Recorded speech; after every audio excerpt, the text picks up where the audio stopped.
Hello बच्चों, कैसे हैं आप लोग। स्वागत है आपका हमारे YouTube चैनल दीक्षा इंस्टीट्यूशन पे। बच्चों, कल जो हम लोग वीडियो लेकर के आए थे उसमें हमने ये कहा था कि 2026 में अगर आप क्लास 12 के बोर्ड एग्जाम झारखंड बोर्ड से देने वाले हो तो हम लोग हमारे चैनल पे एक बहुत ही बेहतरीन सीरीज शुरू करने वाले हैं जिसमें सारे सब्जेक्ट्स के सभी चैप्टर्स पढ़ाई जाएंगी, वो भी बिल्कुल फ्री ऑफ कॉस्ट। तो इसमें मेरा नाम है अंकित अग्रवाल और मैं हूं आपका बायोलॉजी का टीचर और आ गया हूं रिप्रोडक्शन ऑर्गेनिजम्स यानी कि बायोलॉजी का चैप्टर नंबर फर्स्ट लेकर के। बच्चों, कंफ्यूजन आपको नहीं करना है। बच्चों, ये वीडियो हमारे हिंदी मीडियम और इंग्लिश मीडियम दोनों ही बच्चों के लिए काम का है, क्योंकि हम लोग ये पूरा का पूरा सीरीज बाइलिंगुअल चलाने वाले हैं। यानी हमारे इंग्लिश मीडियम के बच्चों को फायदा तो होगा ही, साथ ही साथ जो हिंदी मीडियम के बच्चे हैं उनको भी इसका फायदा होगा। समझ गए हैं आप। चलिए, तो बिना आप टाइम पास किए हुए हम लोग चलेंगे चैप्टर के ऊपर। हमारा चैप्टर है रिप्रोडक्शन इन ऑर्गेनिजम्स, यानी कि जीवों में जनन। क्या कहा हमने भाई? हमने कहा कि भाई रिप्रोडक्शन होना है और किसमें होना है? इन ऑर्गेनिजम्स में होना है। ठीक है, आगे जाकर के आप लोग कुछ और चैप्टर से पढ़ेंगे जिसमें आपको दिखाया जाएगा कि ऑर्गेनिजम्स में हम लोग प्लांट में कैसे करते हैं रिप्रोडक्शन और ह्यूमन में कैसे करेंगे। तो अभी हम लोग कुल मिलाकर के इन दोनों से हट करके ऑर्गेनिजम्स की बात करेंगे, रिप्रोडक्शन क्या होता है उसकी बात करेंगे। यानी कि रिप्रोडक्शन यानी हो गया आपका जनन। किसमें जनन भाई? जीवों में जनन, जो आपका हिंदी मीडियम बच्चों के लिए चैप्टर का नाम है भाई आपका। ठीक है, सबसे पहला सवाल आता है कि सर ये रिप्रोडक्शन क्या होता है। आप बहुत लोग इस बात को जानते हैं, अलग अलग तरीकों से जानते हैं, अलग अलग मायने से जानते हैं। ठीक है, लेकिन हम लोग देखेंगे कि रिप्रोडक्शन का मतलब क्या होता है। बाबू देखिएगा, री का मतलब क्या होता है? री का मतलब होता है बारंबार। ऐसा चीज जो आप बार बार कर रहे हो उसके लिए हम लोग लगाते हैं री। ठीक है, तो री क्या है बाबू? रिप्रोडक्शन है भैया। प्रोडक्शन का मतलब क्या हो गया? पैदा करना, जन्म देना, जनना। ठीक है, और ये हो गया री का मतलब बार बार जनना। अच्छा, ऐसा क्यों कहा गया कि बार बार जन्म देना है? इसलिए कहा गया कि सर देखिए, ये जो प्रोडक्शन का प्रोसेस है, यानी ये जो जनने का प्रक्रिया है, ये एक बार नहीं रुक गया है। अगर रुक गया होता तो हम और आप आज होते ही नहीं। हमारे पास साथ क्या हुआ है कि हम यहाँ पर जन्म लिए, तो हम किससे लिए? हमारे पापा से जन्म लिए, पापा मम्मी से लिए जन्म। भाई हमारे पेरेंट्स हुए, हमारे जनक हुए। अब इनके से ये अपने ग्रैंडफादर से भी हुए, दादा से हुए, इनके आपके ये अपने पापा से हुए। कुल मिलाकर क्या देखा जा रहा है कि हर एक जनरेशन में यानी हर एक पीढ़ी जो है वो क्या किया है? वो जनन किया है। हर एक पीढ़ी जो है वो प्रोडक्शन किया है। और इसी चीज को हम मिला मिला के बोलते हैं कि भैया रिप्रोडक्शन हो रहा है, यानी कि प्रोडक्शन जो है वो बार बार हो रहा है, यानी कि रिप्रोडक्शन हो रहा है। बुझा गया आपको? समझ गए सबको बात? देखिए, रिप्रोडक्शन के लिए अब डेफिनेशन हम लोग क्या लिखेंगे? तो रिप्रोडक्शन के लिए हम डेफिनेशन लिखेंगे कि it is a biological process, यानी कि यह एक बायोलॉजिकल प्रक्रिया है। ठीक है, बायोलॉजिकल प्रोसेस इन विच, जिसमें कि इन विच पेरेंट्स यानी माता पिता, parents produces their offspring, यानी कि ऐसा प्रक्रिया है, यह एक ऐसा बायोलॉजिकल प्रक्रिया है, ऐसा बायोलॉजिकल प्रक्रिया है जिसमें कि पेरेंट्स जो है यानी आपके माता पिता जो है या माता पिता होंगे, वो अपने बच्चों को, वो अपने आगे पीढ़ी में बच्चों को जन्म देंगे। और इसी को हम लोग कहते हैं क्या? रिप्रोडक्शन कहते हैं भाई। ठीक है, समझ में आ रहा है सबको? समझ में आ रहा है? अब आप क्लास 12th में हैं तो आपको केवल इतना जानकारी से काम नहीं चलेगा, आपको थोड़ा सा कुछ और बात जानना होगा। ठीक है, देखेंगे क्या है वो थोड़ा सा और बात जिसकी आपको जरूरत है क्लास 12th में। बच्चों, ये बात तो आप क्लास 8 से पढ़ते आ रहे हो, ठीक है ना, कि भैया क्या होता है, तो ये पेरेंट्स होते हैं और ये लोग अपना ऑफस्प्रिंग यानी कि अपने बच्चे को जन्म देते हैं, तो भैया हो गया हमारा रिप्रोडक्शन हो गया। लेकिन नहीं, अब आपको इसमें थोड़ा सा बात जो और जानना है वो यह है कि रिप्रोडक्शन किसी भी तरीके का हो, यानी कि प्रजनन किसी भी तरीके का हो, एक चीज उसमें जरूरी है कि होगा ही होगा, और वो क्या है? डीएनए का ट्रांसफर होना। समझ रहे हो? डीएनए का ट्रांसफर होना। ठीक है, तो DNA transfer is compulsory for each type of reproduction. Reproduction, यानी कि आपका रिप्रोडक्शन किसी भी तरीके का हो, डीएनए का ट्रांसफर जरूरी है। यानी कि हमने क्या कहा कि अगर पेरेंट्स प्रेजेंट है बाबू, ठीक है, पेरेंट्स प्रेजेंट है और ये अपना ऑफस्प्रिंग प्रोड्यूस करने वाले हैं, यानी ये अपना अगर बच्चा प्रोड्यूस करने वाले हैं, तो ये लोग इन अपने पेरेंट्स को डीएनए यानी कि जेनेटिक मटेरियल जो है, यानी कि गुणसूत्र जो है, ये जरूर से ट्रांसफर करेंगे। और ये चीज कोई भी रिप्रोडक्शन हो, दुनिया का कैसा भी रिप्रोडक्शन हो, कोई भी एनिमल कर रहा हो, कोई भी जानवर जीव कोई भी कर रहा हो, सबके लिए यह एकदम कॉमन चीज है। तो ये आपका एनसीईआरटी किताब का एक लाइन भी है और एक बहुत इंपॉर्टेंट लाइन है जो आपको जानना है, ठीक है। अब सवाल एक आता है, अब एक सवाल आता है कि आखिरकार ये रिप्रोडक्शन करना क्यों है। मेरा सवाल है कि ये रिप्रोडक्शन करना ही क्यों है, ये रिप्रोडक्शन हम क्यों करेंगे, ठीक है, क्या जरूरत है भाई रिप्रोडक्शन करने का। तो इसी चीज के ऊपर तुम लोग को एक बहुत अच्छा बात बता रहे हैं, ठीक है।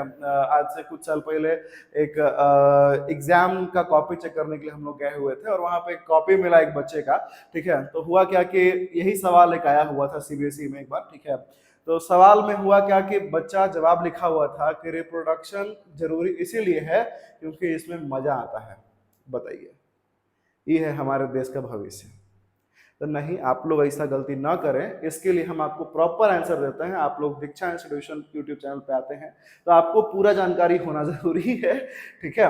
एक्चुअली ऐसा इसलिए होता है, ठीक है, कि रिप्रोडक्शन अगर नहीं होगा तो जिंदगी और जीवन चलेगा कैसे। आप खुद सोच के देखिए कि एक इंसान है जी, एक ह्यूमन है, और एक ह्यूमन का लाइफ स्पैन, जीवन जो है वो कितना समय का होता है, 70 साल का मान लेते हैं कि आज के टाइम पे होता है।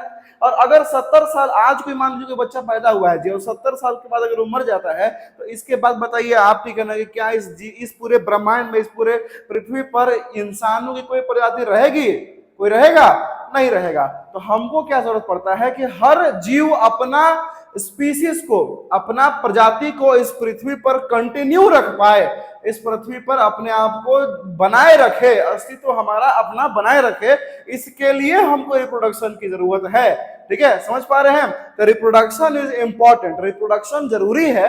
किस लिए जरूरी है भाई, इसलिए जरूरी है कि ताकि हम अपने आप का अस्तित्व को बनाए रख सकें। समझ रहे बात को, हम अपना अस्तित्व को बनाए रख सकें, इसके लिए जरूरी है। अब आपसे थोड़ा देर पहले हम एक वर्ड बोले थे, एक शब्द बोले थे हम, लाइफ स्पैन, यानी कि जीवन। देखिए बाबू, बात समझिएगा। मान लीजिए कि ये जो समय है, इस समय पे किसी का बर्थ हुआ, यानी कि जन्म हुआ है बाबू, ठीक है, यानी किसी का जन्म हुआ है, देखिए, ठीक है। अब जन्म यहां पर हुआ है, ठीक है, और जन्म के बाद से कुछ समय तक ये लोग अपना जो है वो बचपना वाला उम्र होता है, यानी कि 0 से लेकर के कितना 12 साल तक, 0 से लेकर के 12 साल की आयु तक, इस पीरियड को, इस समय काल को हम बोलते हैं जुवेनाइल पीरियड, या इसको हिंदी में हमारे बच्चों को कहा जाएगा युवा अवस्था, ठीक है। अब जुवेनाइल स्टेज के बाद, अच्छा एक चीज मैं और बता दूं आपको, इसी समय को हम लोग बोलते हैं रिप्रोडक्शन के नाम से, ठीक है। ये है हमारा post reproduction period. Post reproduction यानी रिप्रोडक्शन कर पाने के पहले का उम्र, ठीक है, यानी ये लोग अभी रिप्रोडक्शन नहीं कर सकते हैं, ठीक है। अब इसके बाद देखिए यहां हो गया इनका उम्र अब 14 साल से लेकर के, ठीक है, आगे जाकर के मान लेते हैं कि 50 साल की एज तक हो गया, ठीक है, 50 तो नहीं, ठीक है, मान लेते हैं कि जो है ये लोग 45 साल का उम्र तक, ठीक है। तो 45 साल की उम्र तक जब इन लोग रिप्रोडक्शन कर सकते हैं, रिप्रोडक्शन कर सकते हैं, तब इनको हम लोग कहते हैं, तब इनको हम लोग कहते हैं, देखिएगा, रिप्रोडक्टिव फेज कहते हैं बाबू। क्या बोल रहे हैं, इसको हम लोग बोलते हैं रिप्रोडक्टिव फेज बोलते हैं, यानी रिप्रोडक्शन कर पाने की क्षमता इनमें आ जाती है, ठीक है, देख पा रहे हैं आप लोग। अब इसके बाद यहां से जो आगे है, ये हो गया इनका 45 साल की उम्र से और आगे कर लीजिए, तो मैंने 70 80 जहां तक इनका जीवन जाए, ठीक है, भगवान भरोसे वहां तक का, तब इनका जो है इस समय को हम लोग बोलते हैं सेनेसेंट फेज। सेनेसेंट फेज यानी कि ये वह अवस्था है जिसको हम लोग बोलेंगे वृद्धावस्था, ठीक है। इन लोग अभी कुछ भी कर पाने के अवस्था में नहीं होते हैं, ठीक है, समझ में आ रहा है आपको, ठीक है। तो अब यहां से लेकर के यहां तक, मेरा बात सुनेंगे, ठीक है, यहां से लेकर के यहां तक, यहां से लेकर के यहां तक को हम बोलते हैं लाइफ स्पैन। लाइफ स्पैन यानी कि जन्म से लेकर के डेथ तक के समय को, जन्म से लेके डेथ तक के समय को हम बोलते हैं लाइफ स्पैन बोलते हैं। ठीक है, चलिए बाबू आगे देखेंगे हम लोग कुछ कुछ ऐसे ऑर्गेनिजम्स हैं जिनका लाइफ स्पैन के बारे में बात करेंगे। ठीक है, मेरा बात समझिएगा। एक सबसे पहले हम बात कर लेंगे ह्यूमंस के बारे में, इंसानों के बारे में बात करेंगे। इंसान का लाइफ कितना है जी आज के समय में? 70 साल मान के चलते हैं। अब और इसके बाद मान के चलते हैं, और एक आध एग्जाम्पल ले लें। चलिए, बनियान ट्री, बनियान का ट्री, ठीक है ना, बनियान ट्री जो है, ये लोग इसका उम्र जो है वो आपके पास आराम से इनके पास 100 साल प्लस होता है बाबू। 100 साल से ज्यादा इनकी आयु होती है। और कुछ ले लें, टॉर्टोइज यानी कछुआ, कछुआ का जीवन जो है वो 100 से 150 साल होता है। यानी समझ रहे हो, अगर आप इसको पाल रहे हो, तुम अगर इसको पाल लिए तो तुम्हारा बाल बच्चा के एक बाल बच्चा तुम्हारा नाती पोता खिलाएगा उसको जी, समझ लीजिए। ठीक है, तो ये हो गया आपका कुछ लाइफ स्पैन के एग्जाम्पल, तो इनकी जीवन रेखा कितनी चलती है। ठीक है, देख सकते हैं बच्चों आगे कि अब ये जो हमारा रिप्रोडक्शन है, अब ये जो रिप्रोडक्शन की हम लोग बात कर रहे हैं, यानी कि जनन क्रिया की जो हम बात कर रहे हैं, जनन की जो हम बात करते हैं, ये दो तरह का हो सकता है। ये दो तरह का हो सकता है बाबू। पहला क्या बोल रहे हैं? पहला हो गया एसेक्सुअल और दूसरा हो गया सेक्सुअल रिप्रोडक्शन। ठीक है, देखिए पहला हो गया एसेक्सुअल, दूसरा हो गया सेक्सुअल। अब इसी को हिंदी में बोलते हैं बाबू अलैंगिक जनन। ठीक है, इसी को हम बोलते हैं क्या चीज? अलैंगिक। ठीक है, और इसको क्या बोलते हैं? इसको हम लोग बोलते हैं लैंगिक बोलते हैं। ठीक है ना, इसको हम लोग बोलते हैं लैंगिक जनन। ठीक है, अब देखिए बहुत साफ सा दोनों के बीच में अंतर है बच्चों, आपको हमेशा याद हो जाएगा। जब ऐसा कंडीशन हो कि पेरेंट्स एक ही हो, यानी कि एक ही ऐसा पिता हो या माता हो या जो भी हो, जो अपना बच्चा अपने अकेले से प्रोड्यूस कर ले, यानी इसको किसी दूसरे का साथ का जरूरत नहीं पड़े। ठीक है, यानी कि सिंगल पेरेंट्स, हम क्या बोल रहे हैं? Single parents. ठीक है, अगर एक पेरेंट्स है, सिंगल पेरेंट्स है, ठीक है, तो और ये रिप्रोडक्शन कैसा हो रहा है? रिप्रोडक्शन हो रहा है एसेक्सुअल रिप्रोडक्शन हो रहा है। और यही सेक्सुअल में क्या हो जाएगा कि जब दो पेरेंट्स मिलेंगे, जब दो पेरेंट्स मिलेंगे तो मिल करके इन लोग अपना अपना गैमेट बनाएगा, यानी कि युग्मक बनाएगा, और इन लोग दोनों जब मिलेगा तब जाकर के बनेगा जाइगोट, और तब जाकर के ये डेवलपमेंट होगा पूरा का पूरा ऑफस्प्रिंग में। यानी कि दो पेरेंट्स का, दो लोगों का, दो जनक का अगर मान लेते हैं कि इन्वॉल्वमेंट होगा, दो लोग मिलकर के अगर बच्चा प्रोड्यूस करें, ठीक है, तब इसको हम लोग बोलते हैं सेक्सुअल रिप्रोडक्शन बोलते हैं बाबू। ठीक है, यानी कि क्या लिखेंगे इसको? ठीक है, कि when two parents of opposite sex, ये लिखना बहुत जरूरी है बाबू, ये लिखना बहुत जरूरी है कि अपोजिट सेक्स, यानी कि अगर मान लेते अगर हम कह दे खाली कि दो पेरेंट्स होगा, तो मान लीजिए कि कोई मेल हो गया, ये हो मेल हो गया, ठीक है, दोनों मेल मेल में से कुछ कर लेगा आपस में, तो बच्चा पैदा हो जाएगा जी, बोलिए। तो ये लिखना बहुत जरूरी है कि सर दो पेरेंट्स तो होंगे ही, लेकिन दोनों पेरेंट्स अपोजिट सेक्स के होंगे, यानी कि नहीं सर एगो मेल होगा तो एगो फीमेल होगा। ठीक है, तो when two parents of opposite sex produces gamete which fuses and forms